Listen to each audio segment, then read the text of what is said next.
رمضان کی تیاری کا بہت اہم حصہ یہ ہے کہ ہم چاند دیکھنے کی تیاری کریں، کیونکہ نبی صلی اللہ علیہ وسلم نے فرمایا ہے جب تم رمضان کا چاند دیکھو تو روزہ رکھو، اور جب شوال کا چاند دیکھو تو روزہ افطار کرو، اور اگر مطلع ابر آلود ہو تو 30 روزے پورے کر لو۔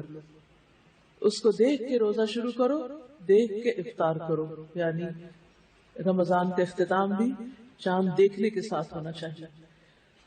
تو ہمیں رمضان کا استقبال کرنا ہے چاند دیکھنے کے ساتھ، اور اس کے لیے آج آپ اپنے سب گھر والوں سمیت کوشش کریں گے کہ چاند کو دیکھ کر روزہ رکھیں، اور جب دیکھیں تو نیت اور سوچ یہ ہونی چاہیے کہ میں اس وقت نبی صلی اللہ علیہ وسلم کے حکم پر عمل کر رہی ہوں، اور اگر بادل ہو تو اس کا بھی آپ نے فرمایا کہ پھر فَأَكْمِلُوا الْعِدَّةَ 30 کی گنتی پوری کر لو، ٹھیک ہے، 30 کی گنتی پوری کر لو، یعنی شعبان کے 30 دن کر لو، تو ہمارا 30واں دن شروع ہو چکا ہے۔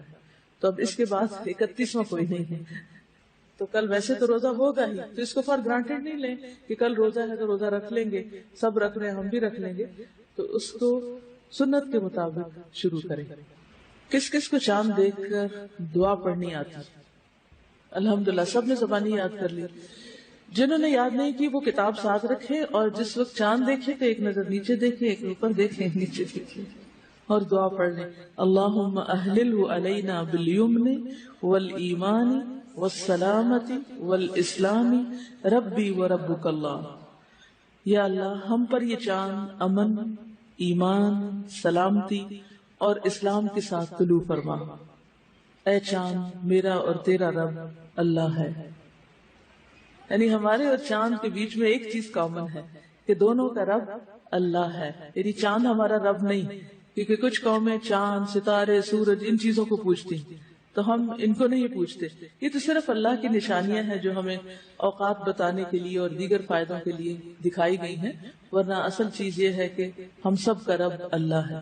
جیسے ابراہیم علیہ السلام نے چمکتے چاند کو دیکھ کر سوچا کہ شاید یہ رب ہو، لیکن جب غروب ہوا تو کہا کہ یہ رب نہیں ہو سکتا، تو وہ رب نہیں۔